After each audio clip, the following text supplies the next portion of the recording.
Hello കൂട്ടുകാരെ, നമസ്കാരം. ഇതൊരു കുട്ടി കുട്ടി വ്ളോഗാണ്. ഉച്ചയ്ക്ക് ശേഷമുള്ള ഒരു 3-4 മണിക്കൂർ നേരമുള്ള ഒരു കുറച്ച് കാര്യങ്ങൾ മാത്രമാണ് ഇതിൽ കാണിക്കുന്നത്. എല്ലാ ദിവസവും ഇതുപോലെ ആവണമെന്നില്ല. ഓരോ ദിവസം എൻ്റെ കുഞ്ഞുങ്ങളുടെ മൂഡ് അനുസരിച്ച് എൻ്റെ പ്രവർത്തനങ്ങളിലും മാറ്റം ഉണ്ടാവും കേട്ടോ. അപ്പോൾ ഇന്ന് ഈ നേരം ആയപ്പോഴാണ് 2:45 ആയപ്പോഴാണ് ചോറ് കഴിക്കാൻ എടുത്തത്. അല്ലുമുല്ലയൊക്കെ കുളിയൊക്കെ കഴിഞ്ഞ് ഊണൊക്കെ കഴിഞ്ഞിട്ട് സഫാരി TV കണ്ടുകൊണ്ടിരിക്കുവാണ്. ആ സഫാരി ചാനലിൽ ഏതോ ഒരു ഒപ്പറ ഹൗസ് എന്ന് പറഞ്ഞൊരു പരിപാടിയിൽ ഏതൊക്കെയോ വിദേശ രാജ്യങ്ങളിലെ ഗായകർ പാടുന്ന പാട്ട് ഒന്നും മനസ്സിലാവാണ്ടിരുന്ന് ചുമ്മാ കൈയടിച്ചുകൊണ്ടിരുന്ന് കണ്ടുകൊണ്ടിരിക്കുവാണ്. ഞാനും ചോറ് കഴിക്കുന്നുണ്ടായിരുന്നു. അവിയലും അയലമീൻ കറി, അച്ചാറും പപ്പടം കുതിർന്നുകൊണ്ട് അതെടുത്തില്ല കേട്ടോ. 2:45 കൂടി ചോറൊക്കെ കഴിച്ച് കഴിഞ്ഞ് കുറച്ച് ജോലികളൊക്കെ ഉണ്ടായിരുന്നേ. ഇത്തിരി പാത്രങ്ങളൊക്കെ ഉണ്ടായിരുന്നത് കഴുകി വൃത്തിയാക്കി വന്നപ്പോഴത്തേനും അല്ലുമുല്ല കാണാനില്ല. അകത്തോട് ചെന്ന് നോക്കിയപ്പോൾ അമ്മയുടെ മുറിക്കകത്ത് പുതപ്പ് മൂടി കിടക്കുമായിരുന്നു. ഞാൻ കരുതി ഉറങ്ങാനായിരിക്കും, കളിച്ച് കിടന്ന് ഉറങ്ങിക്കോട്ടെ എന്നിരുന്നിട്ട് ഞാൻ പോയിട്ട് അപ്പോഴത്തേനാണ് വെള്ളം കുടിക്കാതെ ഓർമ്മിച്ചത്. വെള്ളം കുടിച്ച് തിരിച്ച് വന്നപ്പോഴത്തേനും തലേണൊക്കെ എടുത്ത് തറയിലിട്ട് ഷീറ്റൊക്കെ കൊണ്ട് അങ്ങോട്ടും ഇങ്ങോട്ടും ഓടി കളിക്കുന്നുണ്ടായിരുന്നേ. ഞാൻ ഇതൊക്കെ മിസ് ചെയ്യുന്ന എപ്പോഴാണെന്നറിയോ? ഇനിയിപ്പോൾ ഇവർ അംഗനവാടിയിലും സ്കൂളിലൊക്കെ ആക്കുമ്പോഴായിരിക്കും ഇതൊക്കെ ഓർത്ത്. ഇപ്പം നമുക്ക് ചിലപ്പം നല്ല ദേഷ്യം വരും. കാര്യം ഇങ്ങനെ നമ്മൾ ഒതുക്കി വെക്കും, അവർ പിന്നെ വാരിയിടും, ഒതുക്കി വെക്കും, പിന്നെ വാരിയിടും. ദേഷ്യം വരും കേട്ടോ. നമ്മൾ ഇനി ഇതൊക്കെ മിസ് ചെയ്യും. അപ്പോഴത്തേനും കുറച്ച് തുണികൾ വെയിലത്ത് ഉണക്കാനിട്ടിരുന്ന മഴക്കൊള്ളുന്നുണ്ട്, അതൊക്കെ എടുത്തു. ഞാൻ തിരിച്ച് വന്നപ്പോൾ വീണ്ടും ഞാൻ ഒതുക്കി വെച്ചിരുന്ന സാധനം എടുത്ത് ഹാളിൽ കൊണ്ടിട്ട് ഞാൻ അവരെ കൊണ്ട് തന്നെ പറക്കിച്ച് തിരികെ കൊണ്ടുവരാൻ പോയപ്പോൾ മുല്ല അവിടെ വന്ന് വീണു കേട്ടോ. വീണിട്ട് അവളുടെ ചിരി കണ്ടിട്ട് ദേഷ്യപ്പെട്ടെന്ന് എനിക്കും ചിരി വന്നു കേട്ടോ. നമ്മുടെ കുഞ്ഞുങ്ങൾ ഇങ്ങനെ ചിരിക്കുമ്പോൾ നമ്മൾ എങ്ങനെ കൂടെ ചിരിക്കാതിരിക്കുക. അത് കഴിഞ്ഞിട്ട് നമ്മുടെ മുറിയിലോട്ട് കൊണ്ടുവന്നു. അവിടെയും ഇത് തന്നെയാണ്. ഇവർ ഉറക്കിയിട്ട് വല്ല ജോലി നടക്കുള്ളൂ എന്ന് വിചാരിച്ചപ്പോഴത്തേനും അവിടെ കിടന്ന് ഗുസ്തിയാണ് കേട്ടോ. അവസാനം അടിയിൽ കലാശിച്ചു.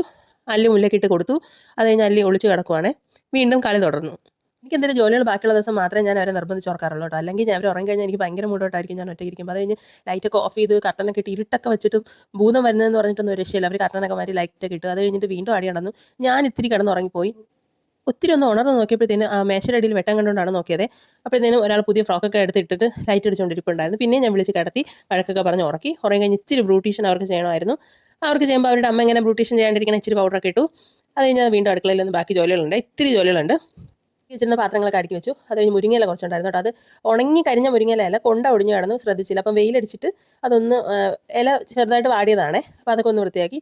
ഈ മത്തനുണ്ടല്ലോ, ഈ മത്തനല്ല പീയണിക്ക, ഇത് വീട്ടിൽ തന്നെ ഉണ്ടായതാണ്. അതൊന്ന് കറി വെക്കാൻ വേണ്ടിയിട്ട് ഒന്ന് നുറുക്കി വെച്ചു. ക്യാരറ്റ് കുറച്ച് അരിഞ്ഞ് വെച്ച് ഗ്രീൻ പീസ് കറിയിൽ ഇടാൻ വേണ്ടിയിട്ടാണ്. തേങ്ങ പൊട്ടിച്ചു. അതൊന്ന് തിരകാൻ വേണ്ടിയിട്ട് വെച്ചു. തേങ്ങയൊക്കെ തിരുവി അതൊരു കുഞ്ഞു പാത്രത്തിലോട്ടൊക്കെ മാറ്റി. അപ്പോൾ ഇതിന് ഇച്ചിരി എന്തെങ്കിലും കഴിച്ചാൽ കൊള്ളാമെന്നുണ്ട്. ഇത് അരിയുണ്ട ഞാൻ വീട്ടിലുണ്ടാക്കിയ അരിയുണ്ടാണ്. ഇതിൻ്റെ റെസിപ്പി ഞാൻ ചാനലിൽ ഇട്ടിട്ടുണ്ട്. കല്ല് പോലെ ഇരുന്നു കേട്ടോ. അന്ന് നല്ല സോഫ്റ്റ് ആയിരുന്നു. ഇതിപ്പം വെച്ചിട്ട് ഫ്രിഡ്ജിൽ വെച്ചിരുന്നോണ്ടായിരിക്കും നല്ല കല്ല് പോലെ ആയിരുന്നു. കഴിക്കാനൊക്കെ അടിപൊളി ടേസ്റ്റാണ്. നിങ്ങളൊന്ന് ട്രൈ ചെയ്ത് നോക്കണേ. അപ്പോൾ അത് കഴിഞ്ഞതൊക്കെ ഒന്ന് വൃത്തിയാക്കി വന്നപ്പോഴത്തേനും കുടിക്കാനുള്ള കുടിവെള്ളം തീർന്നു. കുടിവെള്ളമൊക്കെ ചൂടാക്കാൻ വെച്ചിട്ട് നാളത്തേക്ക് ചപ്പാത്തിയാണ്. ചപ്പാത്തി കുഴയ്ക്കാൻ വേണ്ടിയിട്ട് ആവശ്യത്തിനുള്ള ഉപ്പും സോഡാപ്പൊടിയും മാവും വെള്ളമൊക്കെ എടുത്തുന്നു. ഇതൊക്കെ ഒരു നമ്മൾ നിത്യാഭ്യാസി ആന എടുക്കുമെന്ന് പറയുന്ന മാതിരി ഒരു അളവിനൊക്കെ ഇട്ട് കുഴച്ചതാണേ. പക്ഷേ അളവ് കൃത്യം കേട്ടോ. ആ മാവ് കുഴച്ച മാവ് ഒരു പാത്രത്തിലേക്ക് അടച്ച് വെച്ചിട്ട് വേസ്റ്റൊക്കെ ഒന്ന് കൊണ്ട് കളയാൻ പോകണേ. പ്ലാസ്റ്റിക്കൊക്കെ മാറ്റി വെച്ചിട്ട് പ്ലാസ്റ്റിക് നമ്മൾ ഹരിതകർമ്മസേനയ്ക്ക് കൊടുക്കും കേട്ടോ. ചിരട്ടയൊക്കെ അത് മാറ്റി അത് കഴിഞ്ഞത് മുരിങ്ങയുടെ മുട്ടിലിട്ട് വേസ്റ്റ് ഇട്ടിട്ട് തിരിച്ച് വന്നപ്പോഴത്തേനും നമുക്കൊരു കോഴിമുട്ട കേട്ടോ. നമ്മൾ കൂട്ടി തന്നെയാണ്. അത് കഴിഞ്ഞ് വെള്ളം ചൂടായപ്പോഴത്തേനും അതിലിടാൻ വേണ്ടിയിട്ട് കൃഷ്ണവളസയിലൊക്കെ പറിച്ചുകൊണ്ട് വന്നു. ഞാൻ ആ കൊണ്ടയോടെ ഇടും കേട്ടോ. അത് കഴിഞ്ഞ് നോക്കിയപ്പോഴത്തേനുമാണ് അടുക്കളയ്ക്ക് ഇച്ചിരി മാവും പൊടിയൊക്കെ ആയിട്ടാണ്. അതൊക്കെ ഒന്ന് വൃത്തിയാക്കി. ഇത്തിരി പാത്രങ്ങളായിട്ടുണ്ടായിരുന്നു കൂടെ വൃത്തിയാക്കി കഴുകി അതൊന്ന് തോരാൻ വേണ്ടിയിട്ട് വെച്ചോ കേട്ടോ. അപ്പോഴത്തേനും സന്ധ്യയായി. ഞാൻ ജനൽ അടച്ചു. ഞാൻ നിൽക്കുന്ന നേരം മാത്രമേ ജനൽ തുറക്കുള്ളൂ. എന്നാൽ ഇടയ്ക്ക് അവിടെ വെച്ചൊരു ചേരപ്പാമ്പിനെ കണ്ടതുകൊണ്ട് അതിന് ശേഷം എപ്പോഴും ജനൽ അടച്ചിടും. പുറത്തെ ലൈറ്റൊക്കെ ഇട്ട് സന്ധ്യ ആയതുകൊണ്ട് തന്നെ വന്ന് നോക്കിയപ്പോഴത്തേനും മുല്ലക്കുട്ടി ഉണർന്ന് കിടപ്പുണ്ടായിരുന്നു. അല്ലി ഉണരാനുള്ള ഒരു ഇതായിരുന്നു. സന്ധ്യ നേരം ആയതുകൊണ്ട് തന്നെ അല്ലി കൂടി വിളിച്ചുണർത്തി. വീഡിയോ എടുക്കുന്ന മക്കളെ എന്ന് പറഞ്ഞപ്പോഴത്തേനും തന്നെ കണ്ണൊക്കെ തിരുമ്മി വരുന്നുണ്ടായിരുന്നു കേട്ടോ. അപ്പോൾ ഇത്രയൊക്കെ ഉള്ളൂ. നിങ്ങൾക്ക് ഇഷ്ടപ്പെട്ടാൽ നിങ്ങൾ ചാനൽ സബ്സ്ക്രൈബ് ചെയ്യാനും ലൈക്ക് ചെയ്യാനും കമൻറ്റ് ചെയ്യാനും അതുപോലെ തന്നെ എല്ലാ വീഡിയോസും ഒന്ന് കണ്ടു നോക്കാനും മറക്കരുത് കേട്ടോ.